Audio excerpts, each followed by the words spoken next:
The others is not so hard, but the portal system, we've got vessels that are superior and inferior mesenteric vessels. So inferior mesenteric, that will parallel the inferior mesenteric artery. So an artery will bring blood to this part of the colon, and then the vein will collect the blood and take it back. But it's not taking it to the inferior vena cava. It's going to take it to the liver.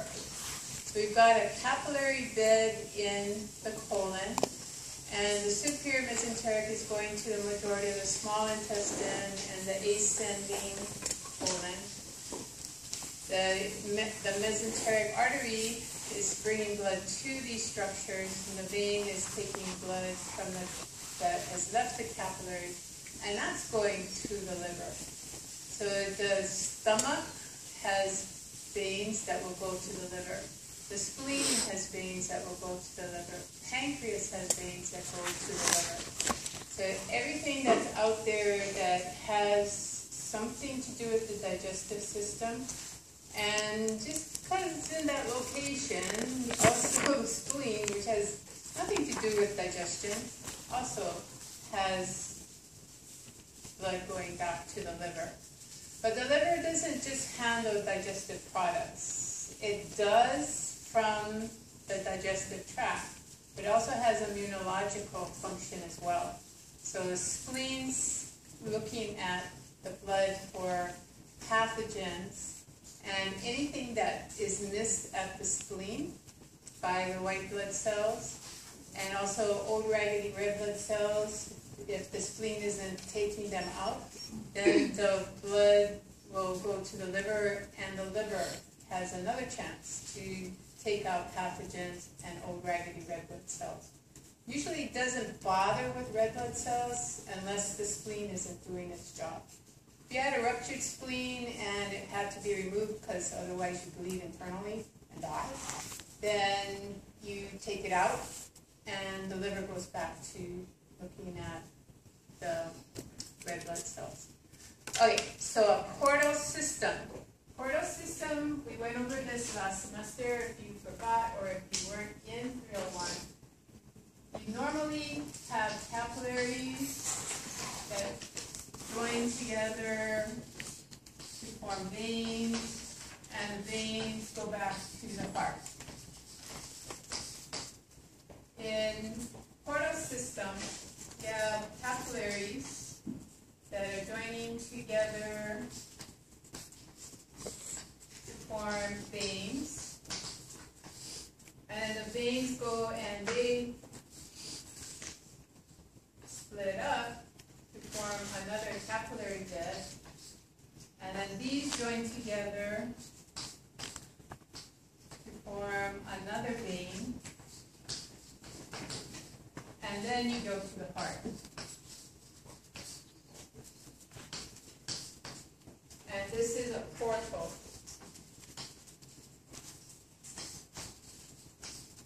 System.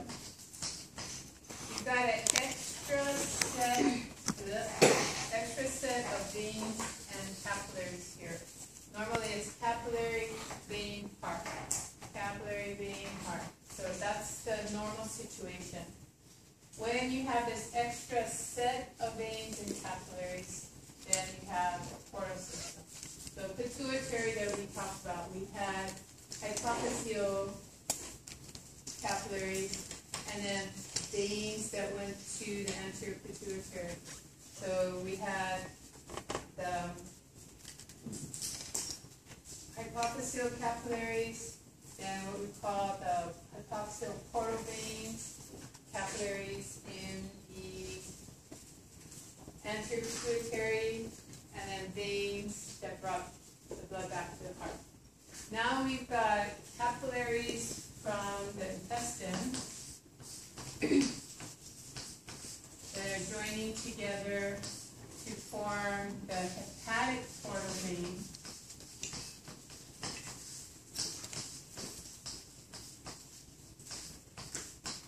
And this not only intestines, but it's spleen,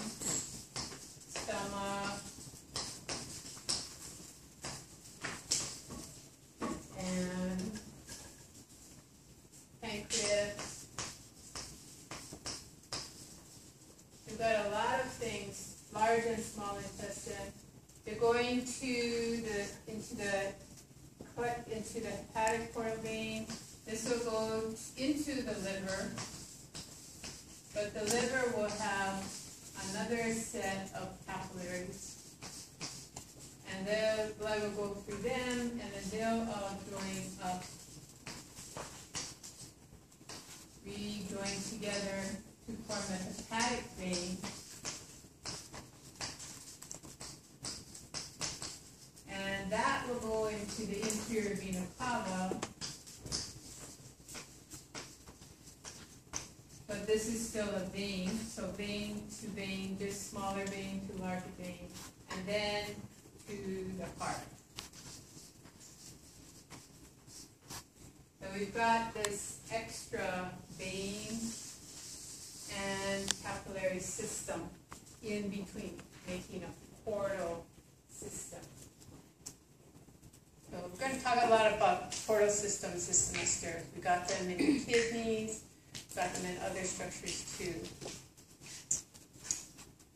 So all these veins. We've got intestinal veins, and they're going to all join together to form either the superior or inferior mesenteric vein. We're going to have our splenic vein that's going to bring blood from the pancreas and the spleen and part of the stomach. We've got our gastric veins that are joining together, and they're all going to bring blood to the liver. And then the livers, they'll branch in the liver, and following the branches of the hepatic portal vein will be the branches of the hepatic artery proper. So the artery and the veins will go out to the different lobules in the liver, run through the capillary beds out there, get collected in the center of each lobule, and then those veins will join together and they'll form the hepatic vein that will go into the vena cava and then back to the heart. So this is their portal system.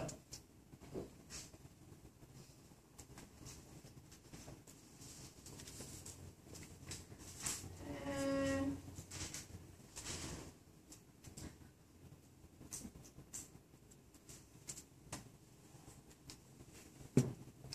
answer there, all of you. Don't have to do the question. Don't know why that happened. Okay, so all of the blood vessels will be forming your hepatic portal vein.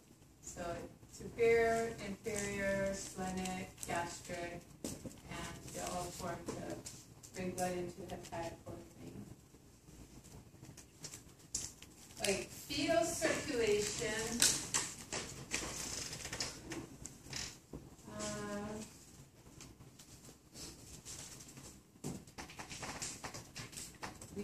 okay, some of these big chunk is missing from this, and that's all the thoracic blood vessels. So you forewarn, got to find that and maybe insert it into a later lecture.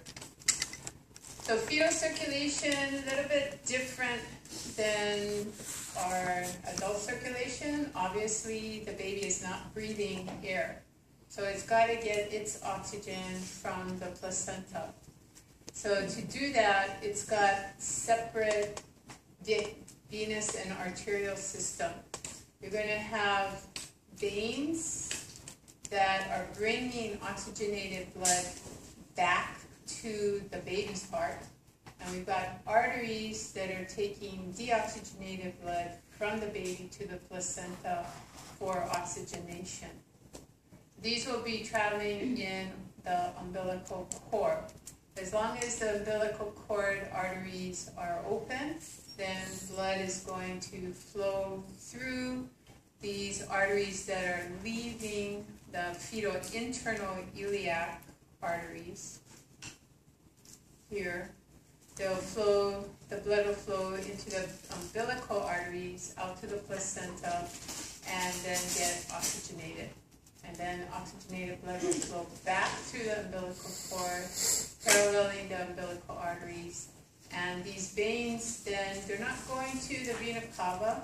For some reason, they want to go through the liver first. And they're not doing anything in the liver. Well, they might be giving some, no, actually they're not giving out oxygenated blood to the liver. They're just going on through, then they go to the vena cava, and then back to the heart. So nutrition and also respiratory needs, that's all function of the placenta. So leaving the placenta, traveling in an umbilical vein, it's going to, the veins will then join together and form a duct, referred to as a duct, that is carrying venous blood, and that's going to go through the fetal liver. So it's called ductus venosus. Goes through the liver and then goes to the vena cava. The vena cava will have blood that has been collecting from the fetal's various organ system, and it's coming back to the heart. Got oxygenated blood from the ductus venosus hitting deoxygenated blood from various organs. So it gets to the heart, is already diluted by deoxygenated blood. So the baby in this uterus is operating in a very low oxygen concentration. And that, if you remember back to fetal hemoglobin, when we talked about sickle cell anemia, why do you have fetal hemoglobin? Because it has a super high affinity for oxygen. So it can keep oxygen bound to the red blood cell hemoglobin, and it doesn't diffuse off and go into other deoxygenated red blood cells and then dilute the oxygen concentration. Still got to get those 98% saturated red blood cells to the tissue, but you're able to do that, keep a hold of the oxygen and not lose it with that fetal hemoglobin. So going through the liver into the vena cava and then back to the right atrium. Once you get to the right atrium, your blood is going to go into two places. Either into the right ventricle, but that's headed for the lungs, and the lungs aren't oxygenating the blood. So there's not any necessity to have all the blood go to the lungs. The majority of the blood goes from the right atrium directly to the left atrium, and that's through the foramen ovale. And we saw that when we were looking at the heart. We saw the foramen ovalis, and now we're going to see the foramen ovale.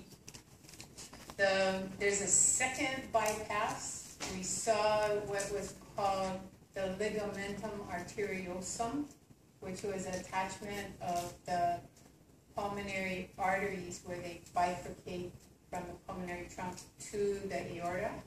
That was an open duct again.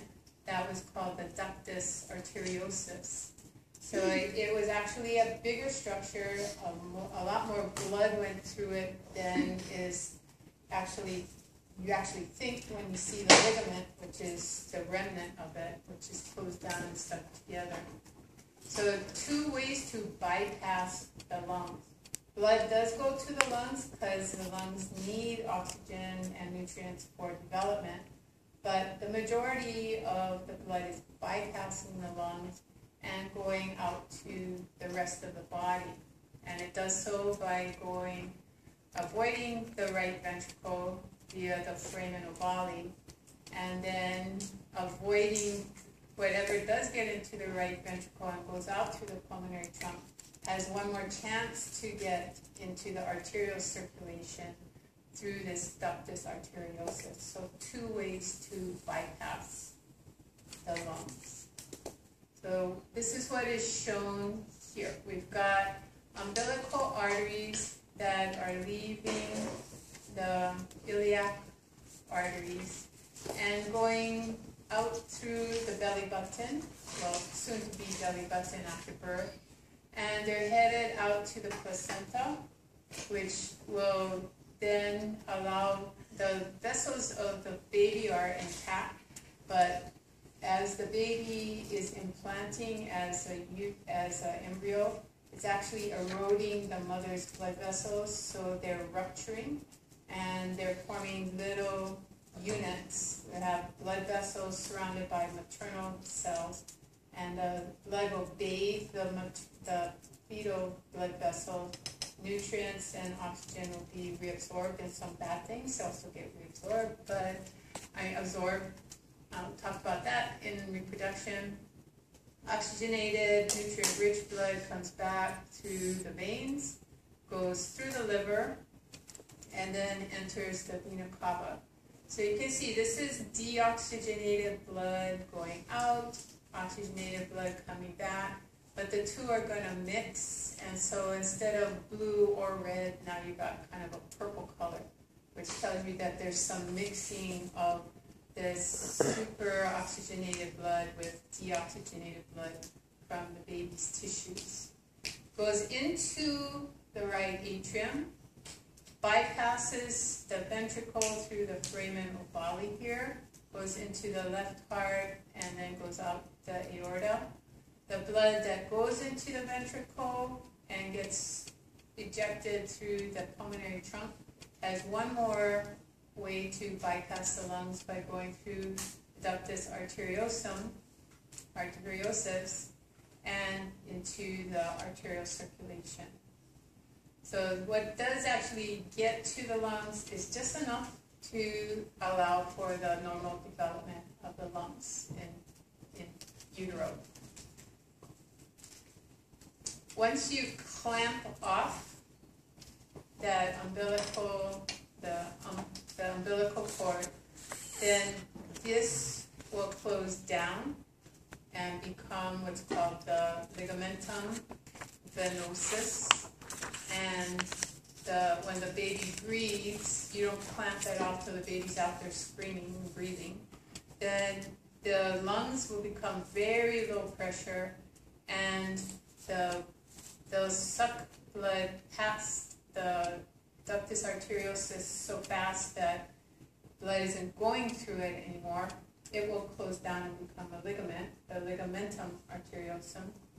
And as blood starts flowing back at a higher volume to the left atria, the pressure will close a flap of tissue over the foramen ovale, and over time it should knit together and close off. If foramen ovale does not close, then there's going to be mixing of deoxygenated blood over to the left ventricle. And the baby's lips will appear blue or cyanotic. They're called the baby blue baby. And usually you don't do anything, you wait, because sometimes it takes a while for that flap of skin or flap of connective tissue to seal off. So the baby's kind of small to be doing surgery on if it's okay with no surgery being done. So as the baby is being done for and not doing for itself, and it's not up and crawling and running around, it doesn't need as much of the oxygenated blood to carry out these activities of daily living. So it can get by for at least the first year with what's called a patent foramen ovale. And then if it starts to be a limiting factor, then they'll do surgery. But it's traumatic surgery, it's open heart surgery to get in there and close this. There are birth defects where there are openings between the ventricles and openings between the atria, and sometimes there's even problems where the aorta is twisted over to the right part and it's carrying the oxygenated blood out to the tissues. So when you have that many problems, you can't wait. You got to do surgery right away. But if you just have a patent foramen ovale, usually you can wait at least a year for it to heal, to close on its own. So bigger picture of what happens after birth. You have the foramen ovale closed. It is now the fossa ovalis, and you have the ductus arteriosus closed down, and now it is the ligamentum arteriosum.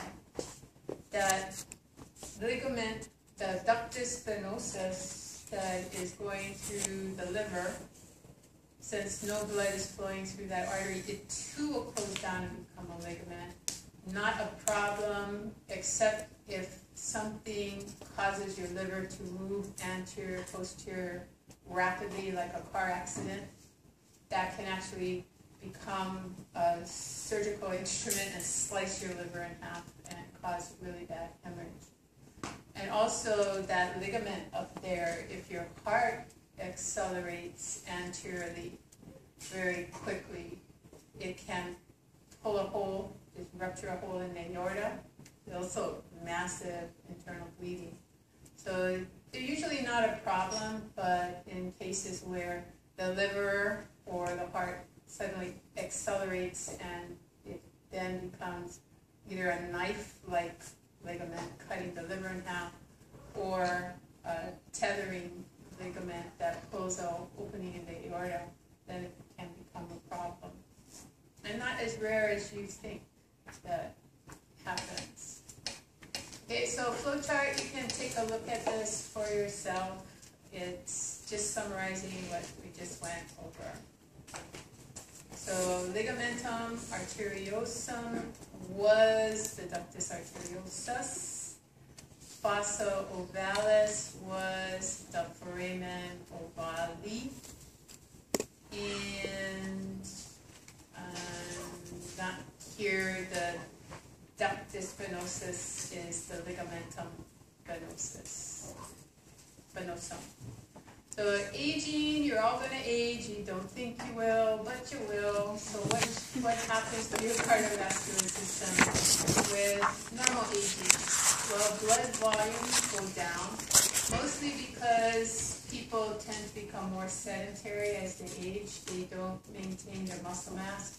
You don't maintain your muscle mass, capillaries get less dense. If capillaries get less dense, there's no need for blood volume, and so blood volume goes down. There's also a decrease in hematocrit. Some of that is age-related effects on the bone marrow, and some of it is age-related effects on the intestinal system. You don't absorb iron, therefore you can't make the non-heme moiety for the center of your globin, so you don't form hemoglobin. So you're essentially iron deficient, anemia. And it can be other things involved with pathology. Because the blood is flowing less, because there are age-related heart changes, such as reduced efficiency, then the pressure gradients that we're going to learn about in the next chapter aren't as great. The slowing down of the blood tends to let clots form, and then the clots break loose and become a thrombus, and they stick in a capillary, and then they're a plug, and that means they're embolus. The muscle weakness, especially down in the legs, can lead to things like varicose veins if you're prone to it, but pulling of blood down there can also lead to clotting. And superficial clots, as I said, that's your phlebitis. It's painful, but usually not life-threatening. But deep vein thrombosis, especially elderly people who travel a lot, they may not be first-class passengers. They don't have the room to stretch out. So they're stuck in these little seats, and they're cramped for long periods of time. They're not getting up and moving around, and they're getting more clots forming. They get off the plane fine, and then in a day they're dead. Why? Deep vein thrombosis due to that air travel. So elasticity of the heart goes down with age. Atherosclerosis increases with age if you're unlucky enough to have the bad type of cholesterol that's sloppily dropping fat along the arteries as it's delivering cholesterol to your tissues. If it's in your coronary blood vessels, heart attack. If it's atherosclerosis in your brain brain, then you got ischemia up there. More heart attacks you have, more scar tissue forms there, the less efficient the heart gets. The less efficient it gets, the more likely you are to have clots and those problems. Blood vessels lose their elasticity. So you lose the elastic connective tissues in your arteries, but you also lose the ability for the blood vessels to dilate and constrict. And that is due to the fact that you get calcification of the smooth muscle in the arteries, and they simply can't change their shape anymore. So you can't dilate, you can't constrict, but since they're kept usually partially constricted, and they're freezing in a partially constricted size, the problem becomes you can't dilate it enough if there is an increase in your blood pressure. So any changes with fluid volume in your vascular system, if it's going up, you can't dilate it, that puts stress on your heart. If your blood pressure is going down, you can't constrict, so people get lightheaded, dizzy, and pass out. They can't get the blood pressure back up. So loss of elasticity has major blood pressure consequences. And it's really due to calcium deposition in the blood. This is not atherosclerosis, it's arterial sclerosis, which is scarring of the blood vessels. So different things. Okay, we're going to go on as much as we can, since I'm a chapter behind. Just start with fluids. Yeah, I should start there, but I won't.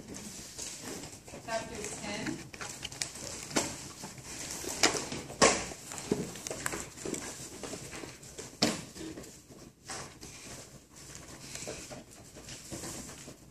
There is a nice flow chart here.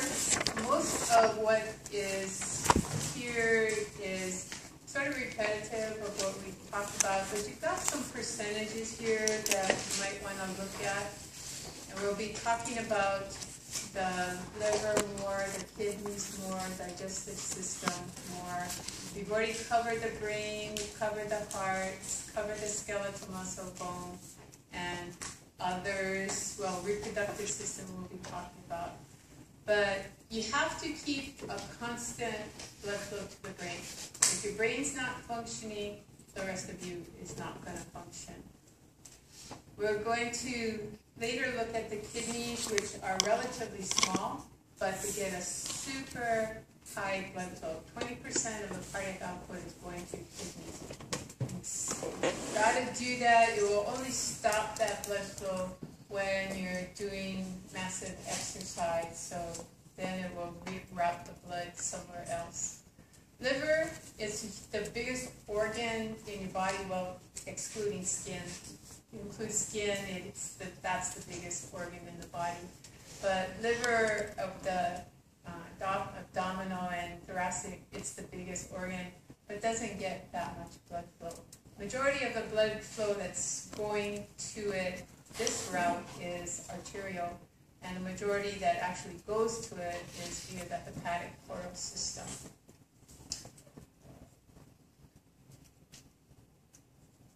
We're going to be talking about how you get blood out to the tissues. You have to have a pressure gradient. If you don't have a pressure gradient, you don't have blood flow. If you don't open the tap, water doesn't come out of the tap. If you have the water going into a hose and you stomp on the end of the hose and the pressure builds up so it's a constant pressure in the hose, no water is flowing. So you need to have a pressure gradient. The resistance, if you stop the water flow downstream and the pressure builds up, no flow, but then you start puncturing the hose, make little holes, then you get some weak little water fountains starting to come out through the hose. You turn the water pressure up so that the pressure upstream is higher than what is existing by those holes, and that pressure gradient comes down. Suddenly those fountains are even higher. So the higher your pressure gradient, the more efficient you are at flowing. Flow is also proportional or inversely proportional to the resistance downstream. So for some reason they're using F as flow. I put Q with a dot over it. That's usually how physiologists refer to flow. It's a Q with a dot over it. This equation here tells you that the flow is directly proportional to the change in the pressure gradient. It's inversely proportional to the resistance. You dissect out that equation, you have flow equal to 1 over resistance, or flow is equal to the pressure gradient. You combine the two together, and then P is up here, so it looks like here. It looks like that equation up there. So inversely, this is really flow is equal to 1 over the resistance, but directly proportional to the pressure gradient. Resistance is extremely important for blood flow. If you have no resistance, you have no pressure gradient. So when everything dilates out in your peripheral circulation, your blood pressure drops down and you pass out. Kaboom! So you need that pressure gradient. You need some resistance for the blood to actually get out to the tissues, and especially to get up to your head. Oops, sorry. So if P1 is equal to P2, so pressure upstream P1 is equal to pressure downstream P2, no flow, kaboom, you pass out. If pressure 1 is greater than pressure 2, then you have flow. If pressure 1 is 2-3 times greater than pressure 2, you got 2-3 times more flow. So the greater the pressure, greater the flow. So here we've got some pictures. We've got a pressure gradient that is up here starting at 50 millimeters of mercury, and pressure is always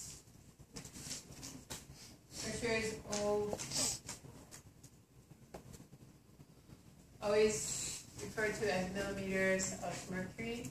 Well, sometimes millimeters of water, but usually millimeters of mercury, Hg. So we have a gradient here on the previous slide of 40. 50 millimeters of mercury upstream, 10 downstream. So the difference is change in pressure of 40 millimeters of mercury. And this is in vessel 1 at diameter 1. Here we've got a pressure gradient that is 90 to 10. So over twice as much pressure, well, not quite twice as much pressure upstream. We've got a pressure gradient of 80 millimeters of mercury. Turns out to be twice as much as the previous blood vessel. So right now we've got a flow in vessel 2 that is 2 times more than vessel 1, because we've got a pressure gradient that is twice as big as the flow in blood vessel 1. It's the absolute pressure difference that matters. It's not the number upstream, it's not the number downstream, it's the difference between upstream and downstream. So if we look at the next picture, we've increased the pressure here to 90 millimeters of mercury, and this downstream is 10 millimeters of mercury. And here we've gone up to 180 millimeters of mercury, so really high pressure. But downstream, we have increased that pressure as well to 100 millimeters of mercury. The difference is exactly the same. We've got 80, delta P is 80, and in both vessels. so the flow is identical. Doesn't matter what the absolute numbers are, it's the difference between P1 and P2 that matters. So in this case, we have the same flow in both vessels because we have the same pressure gradient in both vessels. So think about this and write this equation down. I don't care if you really look at it, but I would like you to look at it. Resistance is equal to 8 times viscosity, 8 times the length, divided by pi over the radius to the 4th power. And this is, I added that, that's actually Poiseuille's law, and that's what is, what we're going to be talking about when we talk about blood flow. There are certain constants, the blood viscosity, that's normally constant, the length of your blood vessels are normally constant, pi is a constant, so the only thing that really is changing is the radius of your blood vessel. So we've got pressure gradient. Now we're going to talk about the radius of the blood vessel and how that affects resistance on Tuesday.